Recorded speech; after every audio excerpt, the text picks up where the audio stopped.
Tātad šodien mēs esam ciemos pie Ulda Krūmiņa, viena no izcilākajiem Latvijas vilku medniekiem. Un viņš varēs mūs iepazīstināt īsumā ar tādu ļoti interesantu vilku medīšanas veidu, kā vilku piegaudošana. Krūmiņkungs, varbūt izstāstiet tad pāris vārdos to galveno, kas būtu jāzina, un tad mēs varēsim mēģināt kaut kā dziļumā iet iekšā. Kā tā vilku piegaudošana notiek un kādā veidā viņa notiek? Jā. Man tā ir sarunāšanās ar dzīvo dabu. Tās nav medības man, jo man patīk dabūt atbalsi uz manu balsi. Un tad tālākais paliek mednieku ziņā, ja tiem ir vēlēšanās, ko darīt. Es to sāku jau apgūt 70. gados, un tagad ir sakrājusies arī sava daļa pieredzes. Un jāsaka, kad mani aizrāva tieši šī sarunāšanās ar balss dabūšanu atpakaļ no dabā dzīvojošiem, un tie ir šī gadījumā vilki. Tas notika 70. gadu vidū kaut kur, kad pirmo reizi uz manu balsi atbildēja vilka saime kopā ar māti, un arī tētuks atbildēja gabalu tālāk, kurš acīm redzot bija devies medībās. Šo jauno vilcēnu atsaukšanos var sākt mēģināt dzirdēt no saucamās Pēterdienas. Tas ir no 29. jūnija pēc Jāņu svinībām. Tad mazie atsaucas un var sākt sarunas ar viņiem. Un tā uz priekšu, un jo laiks rit, jo atsaukšanās ir spēcīgāka, intensīvāka, bet reizē arī kļūst gudrāka. Jo ne katreiz uz manu aicinājumu viņi atbildēs. Tur var būt ļoti dažādi iemesli, gan tas, kad viņi dzird mani, bet es nedzirdu viņus, gan tas, kad kāds no vecākiem viņiem aizliedz to darīt, jo tas ir sapratis, kad nav īstais aicinātājs. Un arī vēl dažādas citādas lietas. Un tā, tad, ja ir konstatēts, kurā vietā viņi mīt, vispirms ir dabūta atbilde uz mani, vai uz manu kolēģi Skroderjāni, kurš man ļoti bieži palīdz, tad pārējais ir izlēmībai tai mednieku kopai, kur attiecīgo teritoriju apsaimnieko. Medīt un šaut, vai atstāt, kā tagad prasa MMD un meža dienesta cilvēki, sargāt viņus, tas jau ir tālāks jautājums. Tik daudz varu pašam sākumam pateikt. Faktiski, piegaudošana, kuros brīžos būtu jāsāk darīt, kādas tās pazīmes, kad ir jēga jau sākt to procesu? Piegaudošana sākās tad, ja kāds no vecākajiem vilkiem, no tēva vai mātes, dodās medībās un plosa mājdzīvniekus. Parasti tā tas notiek, vai arī izdodas mežā redzēt un sastapt kādu no vecajiem vilkiem, bet tas gan vēl neliecina, ka tur ir viņu saime. Saime parasti izvietojas biežņās, tur, kur cilvēks netraucē, bet noteikti ir sasniedzams ne tālāk pa dažiem simtiem metru dzeramais ūdens. Un tad, pēc tam, kad šī vieta ir sagaudota, tad var rīkoties tālāk. Parasti visaktīvāk viņi sāk atsaukties ap 10. 15. jūliju, un tā tas turpinās līdz vēlam rudenim. Bet jo kļūst lielāki, jo viņi paši mazie kļūst ziņkārīgāki un apgūst teritoriju vecāku pavadībā, un augusta beigās, septembra sākumā jau viņi mēdz pārvietoties no vietas uz vietu, kur apgūst savu medību teritoriju, iepazīst apkārtni un visu pārējo. Parasti piegaudošana jāsāk ir vakarā, tad, kad ir norietējusi saule un ir vakara blāzma, jeb tā sauktā, kā es mēdzu teikt, vilku stunda. Un tā var turpināt līdz pat rīta gaismai. Kaut gan man ir gadījies, kad arī rīta lielā gaismā jau pēc 6:30 arī ir saņemta atbilde uz manu aicinājumu. Un tā no vietas uz vietu pēc izstrādāta maršruta ir nepieciešams noteikti kāds plāns, kur var redzēt gan ceļu tīklu, gan meža masīvus, gan kvartālu stigas, un kopā ar Jāni Skroderi no vietas uz vietu dodamies gājienā. Sāk atdarināt vilka balsi viens, ar 3 līdz 5 minūšu intervālu dod nākošo balsi, parasti es sāku ar tēvaiņa balsi, kas ir daudz rupjāka, zemāka. Pēc tam turpinās ar 3 vai 5 minūšu intervālu ar mātes balss aicinājumu, un atkal pēc tāda paša brīža der atdarināt pērniķa, jeb iepriekšējā gadā dzimušā vilka balsi, kas iesākās ar ierējienu un bieži vien dažkārt atgādina šī gada jaunuļu balss skaņas. Un tāpēc sazināšanās ar Skroderi Jāni, kurš arī dod savu balsi, un ja rezultātu nav, tad dodamies uz nākošo pārbaudes vietu. Un tā bieži vien paiet vismaz pusnakts, bet dažkārt pienāk arī rīta gaisma. Kamēr tiek skaidrībā tajā apvidū ir saņemta atbilde, jeb nav. Atbildi var saņemt, bet var arī nesaņemt. Ja kāds no pieredzējušiem vecajiem vilkiem vai būs atšifrējis manas balss nepareizību, vai arī visbiežāk pēc smakas konstatējis, ka tas nav vilks, kas tur trokšņo, bet cilvēks. Un tad kontaktēšanās jau ar atbildes balsi diez vai sanāks. Tā. Un tāpēc, laikam, arī tiem saucamajiem klausītājiem, kas tur pa vidu klausās un mēģina noteikt tās atbildes, ja, arī jābūt ļoti klusiem, lai neizbaidītu vilku. Protams, vēl bez mums diviem, kas parasti darbojamies, pieslēdzās no vietējiem medniekiem cilvēki, kas izvietojās dažādās vietās, lai varētu precīzi pateikt saņemtas atbildes gadījumā virzienu, kurā atbild vilku saime. Un tad no dažādām pusēm sakrustojot šos virzienus var diezgan precīzi noteikt, kurā vietā ir midzenis. Faktiski tā kā triangulācija sanāk.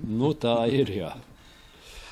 Cik liela vispār tāds vilku saimē tas medību areāls ir, kur tie mazie uzturās un cik tālu apmēram tā radiusā staigā tie pieaugušie vilki?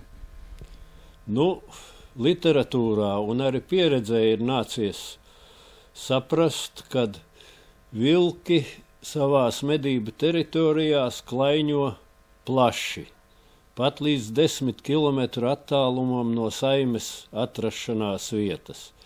Kaut gan tanī pat laikā mana pieredze rāda to, kad turpat dažu kilometru attālumā, ne tālāk pa 3 no saimes vietas, vilki mājlopus netika plēsuši. Dzīvo govis, aitas, kazas, bet plēsti netiek, jo viņiem laikam ir tas čigānu likums, kad savā teritorijā nezog. Jā, nu tā. Un kāda tā bara struktūra apmēram ir?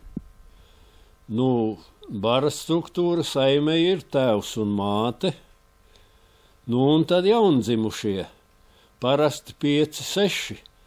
Nu, vairāk nav nācies man sastapt manās medību gaitās. Nu, raksta literatūrā gan, ka pat 8 un 10 ir, bet nu, tas tā var būt izņēmuma gadījumos. Kaut gan tas ir no daudziem citiem apstākļiem atkarīgs. Svārstās atkarībā no tā, vai piedzimst kucēni jaunai mātei, vai jau kas ir laidusi pasaulē savu saimi iepriekšējos gados, gan arī vēl no citiem apstākļiem, kas var būt veicinoši vai traucējoši. Nu un tā viņi parasti skaitā vairāk pa 5, 6 manā praksē nav gadījušies sastapt. Nu, un pērnā gada vilcēni? Nu, pērnā gada vilcēni dzīvo tanī pašā saimes teritorijā, bet tikai ar zināmu intervālu, ar zināmu distanci no saimes. Un medī turpat nemāku pateikt, vai viņi piegādā arī barību mazuļiem, kaut gan bija gadījums Morē, kur pēc mātes krišanas tēvs baroja un baroja arī saimi kāds no pērniķiem. Tā kā mēdz viņi arī palīdzēt saimei izaugt un dzīvot. Nu, teiksim, kad tie vilki ir piegaudoti, ja kolektīvs viņus ir veiksmīgi ielēncis un medības notiek, kā tā tipiskā bara uzvedība tajā ielēnkumā medību laikā ir? Jā, nu tā ir interesanta lieta. Iekarogotos vilkus parasti, kad sāk dzīt, tad pirmie katrs savā virzienā dodās vecie, pametot saimi nolemtībai. Jaunos vilcēnus izdzīt ir grūti, pat reizēm ļoti grūti, jo viņi neprot vēl vairīties bēgot, bet viņi mēdz ļoti labi slēpties un izvairās no tā dzinēja, kas iet dzenot viņiem tūmā. Nu, Arvīds Kalniņš savā medību grāmatā raksta, kad jābūt dzinējiem 30 soļu attālumā citam no cita. Nekad tik daudz nesanāk, bet 50 soļu attālumā jau vajadzētu būt. Un pie tam masts ir jāizdzen ne tikai vienā virzienā vienreiz, bet jāizdzen otrais un pat trešo reizi. Tāda pieredze bija Saldus pusē, kur tikai trešo reizi dzenot, tika visi jaunuļi iegūti. Arī ir izstāstīt jau vēsturi. Viņi pagājuši gadu šita kaut kur. Šitā ir Kroja upīt, jā? Jau mēs, kad 5 gadu apakaļ, da viņi šita ir sabērnojās. Bija. Te arī bija ārā dundurs un gaudoja un viss, bet da viņi mums pamoku un aizmuku pār. Bet kontaktu Aivars nedabūja? Nedabūja. 2 vakars pagaudoja, nākušā vakar jau bija pār pabavu un prom jau. Kaut ko jūt. Jo. Un tā doma ir tagad, viņi kaut kur šite viņi iet, jo viņi pagājuši gadu šite bija, pie šita purvi, te kaut kur. Bet te neviens negaudoja, viņus arī tā te kā vīri sēdē, te auzlauki un viss. Un miežlauki, un tad dzirdēja, ka pār uz šo pusi kaut ko gaudoja. Bet tēvs un vai mazie vai kas? Nē, vai lielais vai mazie atbildēja, vai kas? Nezinām. Neviens negaudoja. Nē, bet no to, ko dzirdēja. Tagad redzēju, ka dzen. Es saprotu, ka viņi pa lauku dzina. Jā. Jā. Tā kā, respektīvi, gaudošana nav dzirdēta. Nav dzirdēta. Bet ar aci redzēts. Jā. Ar aci redzēts. Un tā mēs toreiz darījām tā. Viens brauc te iekšā, toreiz bija dundurs paslēkam šī vietā. Tie, kur tie lauki šite. Tad viens aizbraucam šite pretī uz šito stīgu, te. Un tad viens brauc te augšā uz šeit. Bet klausies, cik tad ir attālums? Tie visi vien džungļi. Bet iekšā nekur netiek? Netiek, tikai kājām. Bet vienalga. Varētu arī, te var iet iekšā kājā. Šitā var iet. Nē, Uldis jau ir profesionāls, viņš ir paskatos. Es tik domāju, ka... Šitā var arī iet iekšā, jā? Es atvainojos. Pat tik daudz, kad nakts ir skaidra un smuka, mēs nevaram izdarīt tā, ka šeit un te paliek neizgaudots. Jā. Saprot, ka mums vajag... Cik tālā pēram ir tā gaudošana? Cik? No laika Pār kilometru. Nē, pāris, nē. Viss ir atkarīgs no meža rakstura un vēju izvēles. Mēs toreiz stīri dzirdējām, ka šitie gauda un šitie mēs visi tīri. Uldis tev pareizi saka. Kāds ir vējš un kāda laika apstākļi. Un kāds ir meža raksturs. Ja ir lielie koki priekšā, tie nosauc. Viņi bija aizgājuši vecajiem līdzi jaktēt jau, viņus māca jaunos. Un te viņi uz lauka izvēršās ķēdē un iet, gaudoja, dzenī, plosa, visu ko dara. Tas ir Tā gaudošana vēl nav pātra vēl? Viņi jau tagad jau gaudoja? Nē. Jūs zināt, kad pēc aprakstiem un arī no pārbaudas, no pieredzes, viņi sāk mazie atsaukties jau no Pētera dienas. Tas ir no 29. jūnija.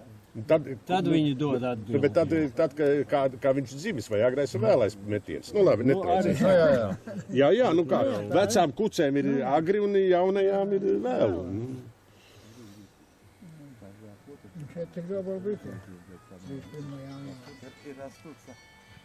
Jums pieredze nav uz šito vasaras jakti? Nav. Kur tu esi? Tad radīsies. Stāvi tur par. Tas gadu un 10 mājas apakaļ. Tas bija vienreiz, jā. Mazie vilcēni un arī acīm redzot pieaugušie, tā kā tas ir literatūrā aprakstīts, mēdz interesēties par balss padevēju un tuvojās tam. Tikai vecais, protams, darīs to daudz uzmanīgāk, un tāpēc medniekam vajadzētu sēdēt pārvietojamā vieglā tornītī, augstumā dažus metrus virs zemes un gaidīt, jo vilkiem no pieredzes varu apliecināt, kad ir tik precīzs kompass, ka viņš atnāks uz jūsu padotās balss vietu ļoti precīzi un tieši virsū. Man pat ir nācies 2 jaunuļus, kuri ir uz manu balsi noreaģējuši un atnākuši nomedīt tieši precīzi. Pie tam viņi nedeva atsaukšanos uz manu balsi, bet paņēma precīzi kompasā savu orientieri un atnāca man pa šāvienam. Tādi gadījumi ir bijuši. Un literatūrā apraksta, kad vecie vilki arī nāk pārbaudīt, tikai bieži vien nakts tumsā mēs to nespējam ievērot. Un pietuvojās parasti pret vēju vai vēja pūsmu. Un ja mednieks ir uz zemes, tad viņš fiksēs noteikti ar savu ožu pirmais. Tāpēc ir ieteicams sēdēt uz kāda paaugstinājuma. Vilka balss padošanu nekādā gadījumā nevajag darīt no torņa, jo tas nesaskan ar to, ko vilks uztver un reaģē. Ja to darīsiet no torņa, tad no zināmiem atstāstiem ir tas dzirdēts, kad vilks reaģē uz balss padevēju, pie tam dienā un labības laukā, bet mierīgi pārvietojās sāniski un netuvojās nemaz pa šāvienam balss padevējam. Tā. Cik ilgs laiks apmēram paiet no tā brīža, kad viņš ir atbildējis vai arī norēģējis līdz tam brīdim, kad viņš parādās tajā vietā, kur ir tā balss padota? Tuvošanās atkarībā no tā, cik tālu viņš ir no balss padevēja. Grūti noteikt ir precīzu laiku, bet katrā gadījumā pusstunda līdz stundai ir jāziedo, lai gaidītu. Nu, tad, ja tajā laikā neparādās, tad var pieņemt, kad viņš neatnāks. Faktiski, tā maksimums 2 stundu laikā, ja nav klāt, tad nav. Tad pilnīgi droši, ka nebūs. Jā. Ļoti liela pacietība, ja 2 stundas var gaidīt, jā. Nu, un tur ir arī tā, ja atsaukšanos sadzirdat rīta pusē diennaktī, tad jau var gaidīt, kamēr gaisma aust. Jo rītā, no manas pieredzes rīta pusē, tad, kad aust gaisma, arī saime atsaucās daudz slinkāk, daudz miegaināk. Grūti pateikt, vai viņi ir noguruši, vai viņi ir pāēduši, vai viņi vienkārši negrib ar jums kontaktēties, bet tā tas notiek, jā. Kādas vēl ir pazīmes, kas liecina par vilku klātbūtni? Es domāju, teiksim, pēdas, vilka ekskrementi. Kas ir tādas pazīmes, pēc kurām diezgan precīzi mednieku kolektīvs varētu vadīties, nosakot to plēsmaņas klātbūtni savā teritorijā? Vasarā jau nekas cits neatliek, kā pēdas uz smilšainiem ceļiem vai stigām. Un pēc saņemtās atbildes, ja kāds no vecajiem ir atbildējis, tad otrā rītā vajag aiziet uz to vietu, kur jūs padevāt balsi, un tur būs izskrāpējumi, izkārnījumi, čurusmaka un tā tālāk. Viņš ir atnācis pārbaudīt, kas ir ielauzies viņa teritorijā, acimredzot, un padevis šo balsi. Tāda pieredze man ir, jā. Tur vēl bija tāda interesanta lieta, ko medībās stāstījāt, ka pēc ekskrementiem faktiski var pateikt, vai tas ir bijis tēvainis vai tā ir bijis vilku mātīte. Literatūrā tā ir aprakstīts, kad mātīte savus atbirumus izmētā, bet tētuks skaisti sakrauj vienā kaudzītē. Tagad tā, ja kas ir dzirdējis vilku atsaukšanos, tad tu esi atkārtošos, bet ja nē, tad notiks tā. Uz mūsu padoto balsi parasti atsaucās kāds no vecajiem. Tētuks, māte vai visa saime. Un varbūt kopā saime ar kādu no vecajiem. Tētuku vai mammu. Saime, ja atsauksies, tad tas ir ņigu. Apmēram tā. Ja atsauksies tētuks, tad basā. Un ja atsauksies māte, tad tā ir automašīnas sirēna. Apmēram tā. Svarīgi ievērot ir, zinot savu stāvvietu, lai jūs pēc tam uz plāna varat parādīt virzienu, kurā jūs ko dzirdējāt. Ja nav, tad nav. Pēc mūsu sazināšanās ar Jānu, ka mēs būsim beiguši savu darbu, mēs jums dosim ziņu caur jūsu kolēģiem. Caur Arni. Vēl man ir jautājums. Vai ir kāds, kas dzied korī un kam ir bassa balss? Ot tagadā nāda s nami. Pēc tam mēs apmācīsim pie klāsa. Svarīgi kaut ko parādīt jums, lai jūs bez mums varētu pēc tam kaut ko darīt. Padot balsi un sagaidīt, jo no tās pieredzes, kas ir Dunduraivaram, viņš medīja uz piesaukšanu. It īpaši jaunuļus, kuri nāk klāt, bet tur vajag lielu pacietību jums, kas sēdēs vislabāk tornītī vai no zemes gaidīs, bet obligāti jāņem vērā, kad viņš atnāks pret vēju vienmēr. Un pašam kaut kur 30-50 soļu no balss padošanas vietas jābūt blakus. Es esmu piesaucis un nomedījis vairākus vilcēnus, kuri pēc viņiem tikai zināmā kompasa atnāk tik precīzi uz manu padošanas balss vietu, ka man atliek tikai saulaicīgi ieplecot un nošaut.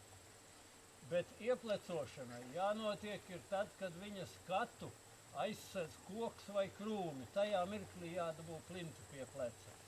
Ja jūs to darīsiet tad, kad viņš jūs redzēt var, nekas neiznāks, viņš aizies atpakaļ. Es te gribu, Ulda, apstiprināt to, kad vairākās reizes mums ir bijis veiksmīgas vai neveiksmīgas medības, bet kad, ja atsaucās man vai Uldi, vilks lielais, 102%, ka viņš atnāk vai stundas vai 2 stundu laikā precīzi uz to vietu pārbaudīt, kas tur manā teritorijā bija. Un, piemēram, Dunduraivars un vēl citi mednieki, kā to sauc, kam tie 50 vilki. Nu, es būtu. Nu, kas 50 vilkus nošāvis un piegaudot? Ezeriņš ar viņu. Nē, sermuls vai kā tu teici? Nu labi, kā nebūtu. Jā. Vārds, ko ja tie vilki zinām, ka te ir tornis, nevis torņa augšā, bet apakšā nogaudojās, un ja atsaucās, tad var kāpt augšā, nevar no torņa augšas. Tā nav dabīgi vairs. Bet, kad vilks, ja ir atbildējis, viņš atnāk pārbaudīt, kas tas bija, tas ir 100%. Nu, tas ir ārpus mūsu Bet tikai no zemes padod baltu. Un es vēl papildināšu, tā sistēma būs tāda. Tā sistēma būs tāda, kad mēs sarunāsim savā starpā, kur mēs sākam. Es novelku 3 reizes ar pauzi. 1 reizi, pauze. 2 reizi, pauze. 3 reizi, pauze. Paiet, Uldim piezvanu, ja viņš nav mani dzirdējis, es beidzu. Tad viņš... Cik liels paužu? Nu, kā 3-5 minūtes.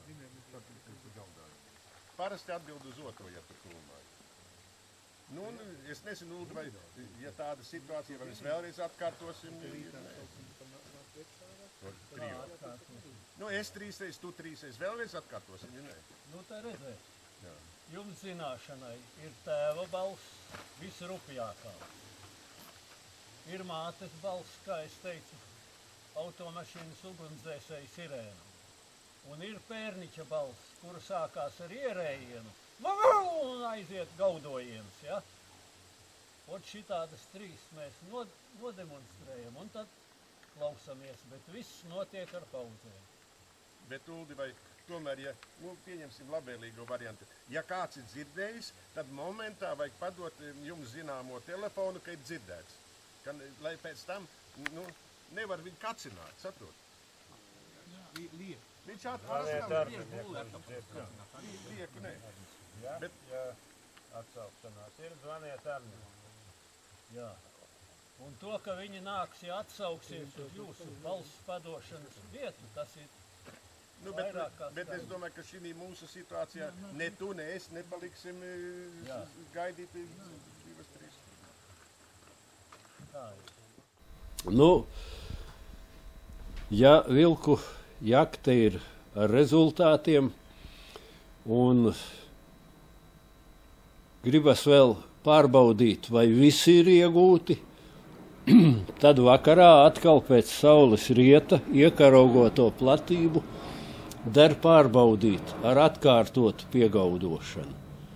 Un man nācies pieredzēt, kad atsaucās ne tikai jaunie, bet arī vecie vilki. Un ir nācies dzirdēt citu mednieku stāstījumu, kad vecais vilks apmēram pusnaktī tuvojās iekarotai platībai, no kuras viņš ir bijis laukā, un gaudo, aicinot savu saimi atkal pulcēties, ja viņam ir kas atbild. Pie tam vecais vilks, pēc stāstītā, balsi padevis ir līdz 40 sekundēm ilgā stiepienā.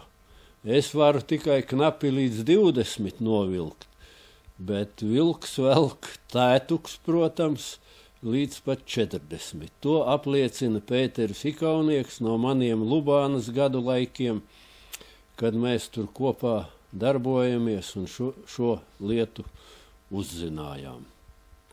Pirmo vilku saimi ar piegaudošanu pēc tam, kad es biju apjautis, kad uz manu balsi arī ir saņemama atbilde, mēs ieguvām Lubānas ezera Salenieku purvā.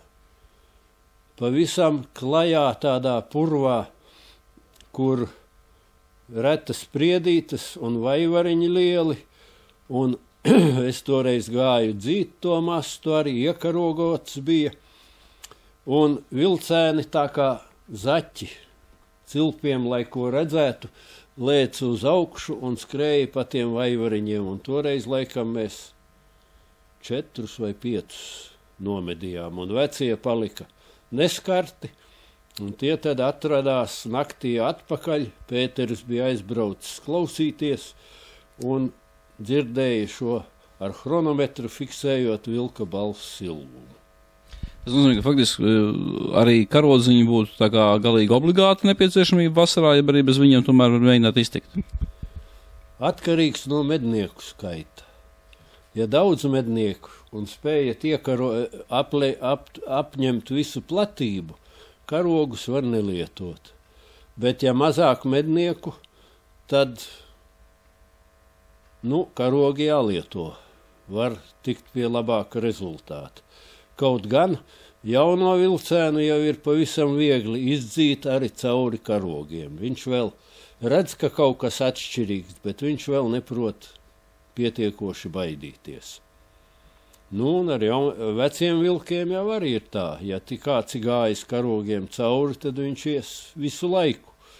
Kaut gan veco vilku mēs zinām, ja tas iet starp karodziņiem un mednieku, kurš stāv iekšpus karodziņiem, un netrāpīgu šāviena gadījumā viņš ies noteikti pāri karogiem. Tas ir skaidrs, un tad jau mācība ir rokā. Tā. Cik pašam ir izdevies iegūt vilkus? Savus 10 ir, vairāk jau nav. Un vairāk jau arī nebūs. Un cik ir atsaukušies? Tie gan ir daudz un dažādās Latvijas malās. Un pirmā atsaukšanās jau bija Salenieku purvā, pēc tam Žūklī, kur atbrauc to gadu meža ministrs Vītols ar vietniekiem, un toreiz laikam mēs 4 vilkus nomedījām.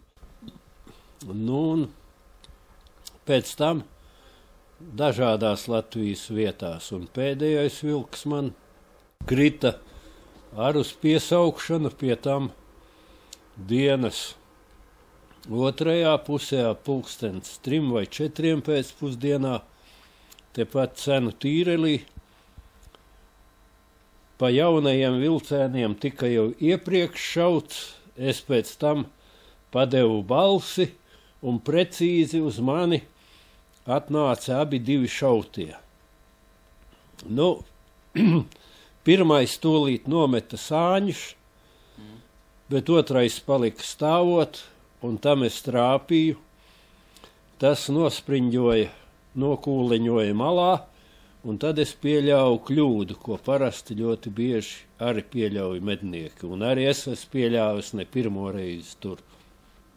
Pārlauž bisi, vajag pārlādēt patronu. Un tajā brīdī vai šautais vilks pielec kājās un iet projām, vai manā gadījumā tas, kas atšķīrās, tas pieskrēja pie tā, kas guļ, osta, un mani plinte pārlaust, un es vairs neko nepaspēju izdarīt.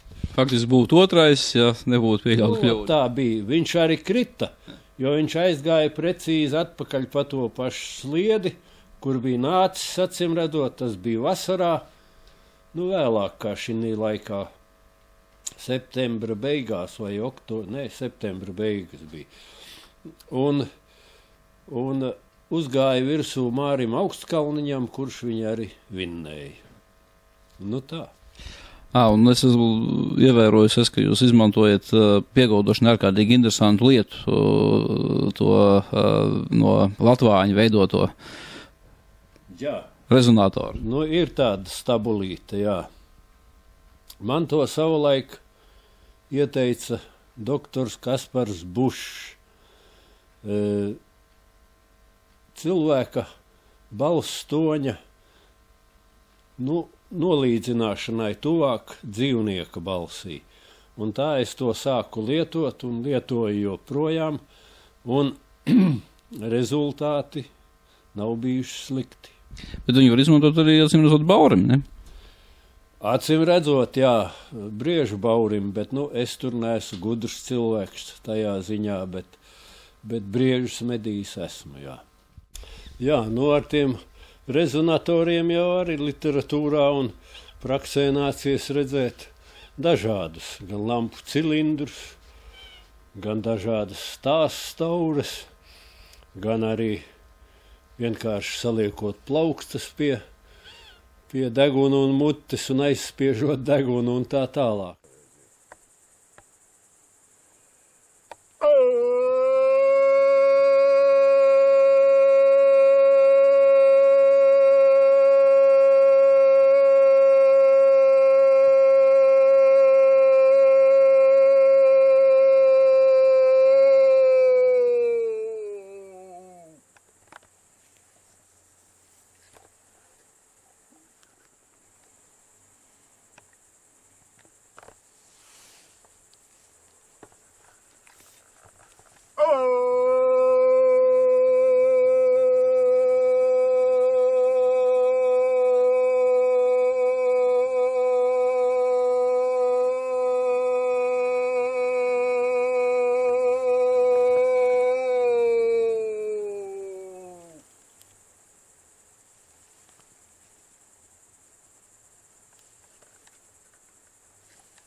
Tu dzirdēji mani? Dzirdēji vispār? Labi, es beidzu. Jā.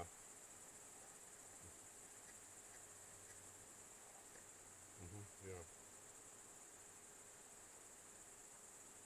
Tur kaut kāds ceļš, jūs sakat.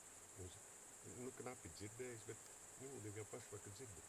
Ka mašīna pašlaik aiziet garām, un tad viņš sāks klausies.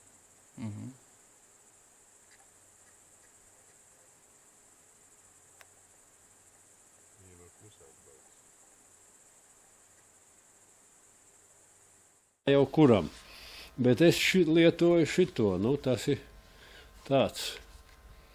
Te ir viens jau vairāk nolietots, saplīs no tiem laikiem. Bet man viņš der, man liekas, ka labāk man balss skan caur šito nekā bez tā. Faktiski ir tā, ka jāatrod kārtīgs liels resns latvānis. Jā. Jānogriež un jāizžāvē. Cik ilgi jāžāvē? Gadu jāžāvē. Gadu es viņu nolieku augšā uz centrāla apkuras vada, un lai viņš tur man gadu nostāv. Un tad pēc tam drusku vēl var aptīt ar līmlentu, bet nav jau vairs tās indīgās sulas iekšā tur. Tā. Bet balss notolējumu viņš dod. Varbūt var kādu tādu interesantu notikumu no vilku medībām izstāstīt, kas ir sevišķi atmiņās iespiedies. Vai visus nevar atcerēties. Bet, gribu pateikt to, kad es pēc mežsaimniecības fakultātes beigšanas sāku strādāt toreizējā Slātes MRS Gārsenes mežniecībā pa Mežzini. Un 58. gadā kļuvu par mednieku makšķernieku biedrības biedru.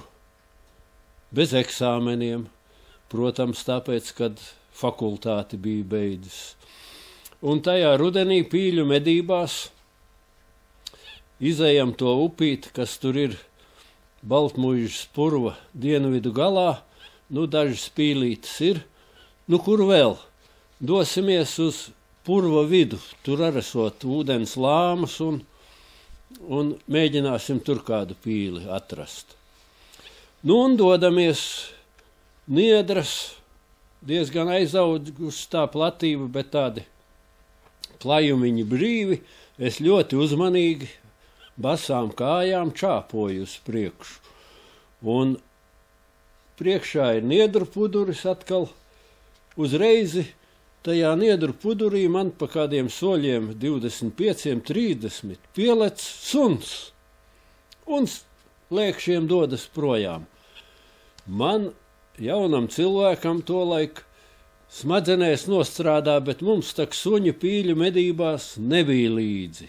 Es ar 3. numuru skrotīm, kuras man bija iekšā, baukšu pa to suni, un tas ripā. Izrādās jaunais vilcēns. Tā es pie pirmā tiku. Pēdējais gadījums tepat, ko stāstīju jau Cenu tīrelī, kur precīzi dienas otrā pusē uz manu balsi atnāca tie 2 vilcēni. Abi viņi krita. Pie tam bilde ar laikam ir tajā jakts numurā, jā. Jā. Tādi gadījumi vēl pa starpu ir citi, un tad vēl ir tāds, ko dēvē tautā par Vossavilku, Augusta Vossavilku. Tas notika jau tālajā 1983. gada 7. martā. Tāpēc, ka 8. bija dāmu diena, un šodien viņa ir. Un bija attiecīgie biedri salenkuši vilkus te Ķemeru tīrelī karogos, un es tolaik biju tajā ziemā medību inženieris. Man arī ir dota iespēja piedalīties tajā jaktē. Tajā dzīšanas vakarā šāvienu daudz, bet rezultāti diez cik izcili nebija. Vairāki savainoti vilki, bet kritis laikam bija 1. Bet savainotie paliek. Un tagad 2. rītā aicina atkal meklēt tos, kas ir savainoti. Jau ir pārbaudīts, ka karogiem cauri nav neviens gājis, bet gar karogu malu kādu 10 soļu attālumā vilki ir nostaigājuši taku, un ik pa brīdim ir asinis. Tas masts ir pārdalīts vēl uz pusi ar šķērs karogiem, izdzen pirmo pusi, tur nekā nav. 2. pusē atkal pārstāda mūs. Man izsēdina no mašīnas un pasaka, ej stāvi krūmiņi. Es noskatos tos nostaigātos sliedi un nospriežu sevī, ka te vilku ko gaidīt nav. Un vienas soļus 60 ieeju stāteniski iekšā, atspiežos, atdodot savu biolauku pret apses stumbru un stāvu un gaidu. Redzu, kad iet dzinējs, un tas saka, te tikko aizgājis svaigas pēdas ir galīgi.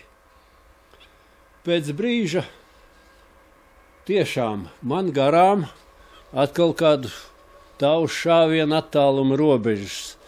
Iet vilks skaistā riksī, lielais.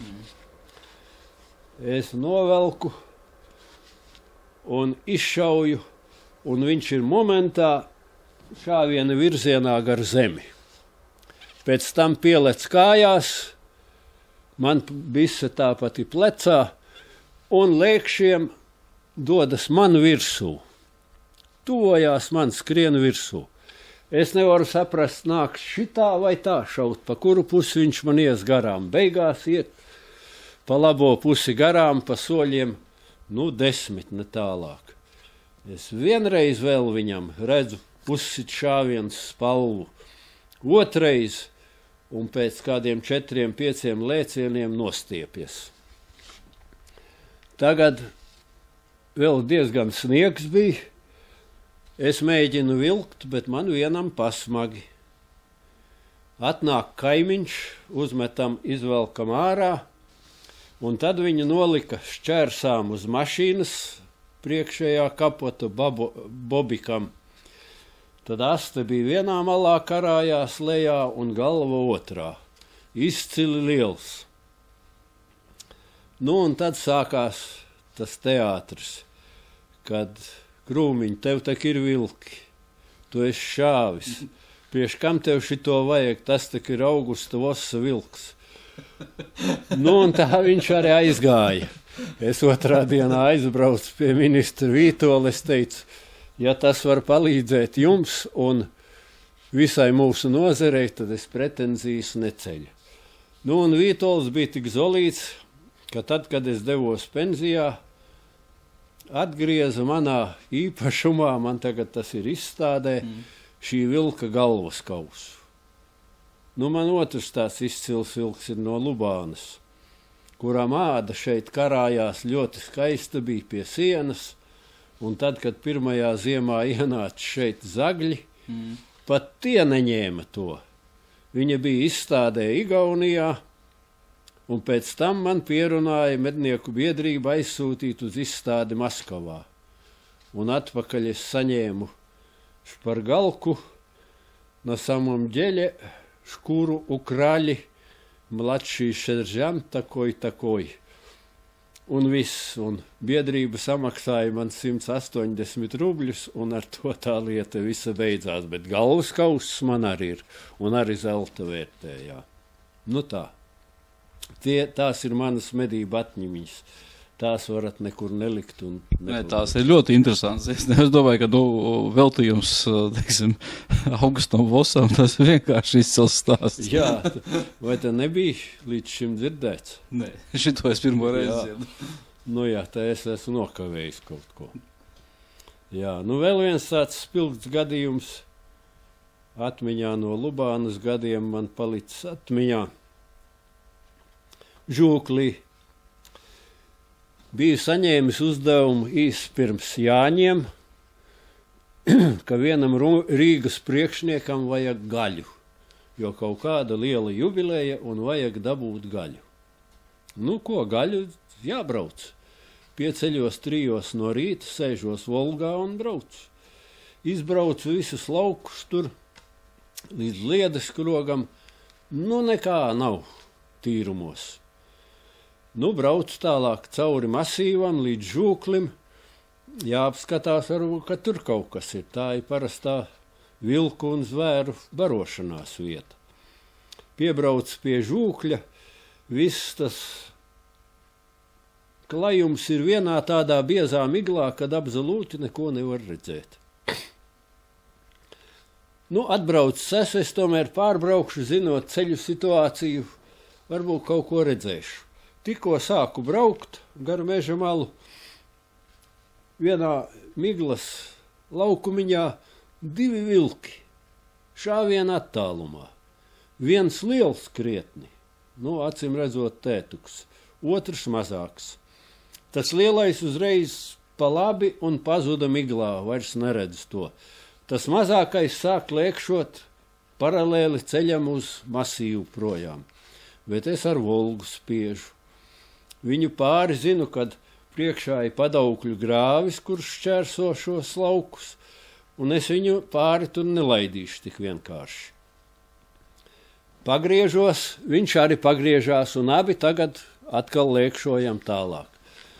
Bet viss tas zālāju lauks ir nopļauts un saballots siena ballēs. Un tā cita pa gabalam no citas guļ uz lauka. Uzreiz tas vilks savā skrējienā pie vienas siena balles apstājās un skatās uz mani pāri tai siena ballē. Es viņam redzu galvu, druscīt krūtis un neko vairāk. Es no Volgas ārā, braucot, jau biju sataustījis patronus, un pāri Volgas jumtam, kura rūts, notēmēju un izšauju. Kā izšauju, šitais apmetās otrādi, otrs šāviens viņam no mugurpuses, un viņš man pazūd miglā. Es stāvu nolaistām rokām un sodos uz sevi. Nu, lempis nenošāvi vilku. Stāvu, pārdomāju, bet cik tā tālu īsti bija, man rodās jautājums. Jāaiziet, jāapskatās. Aizēju līdz tai siena ballei, 60 metri vismaz.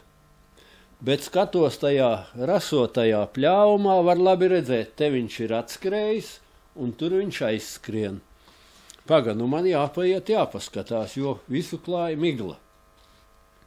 Eju, šķērsgrāvis, aiz šķērsgrāvi, guļ mans vilks, tomēr ir. Un tā es gaļas vietā dabūju pirms Jāņu vilku. Atbraucu pie kantora, nolieku pie sandurvīm, visiem liels brīnums, kur ta vilks pirms Jāņiem gadījies, bet tāds gadījums arī bija, jā. Ko varam novēlēt medniekiem, jo es atceros, bija viens ļoti ģeniāls padoms, ko savā laikā dzirdēju vienās medībās kopā, ko teicāt, ka jāraksta dienas grāmatas ir.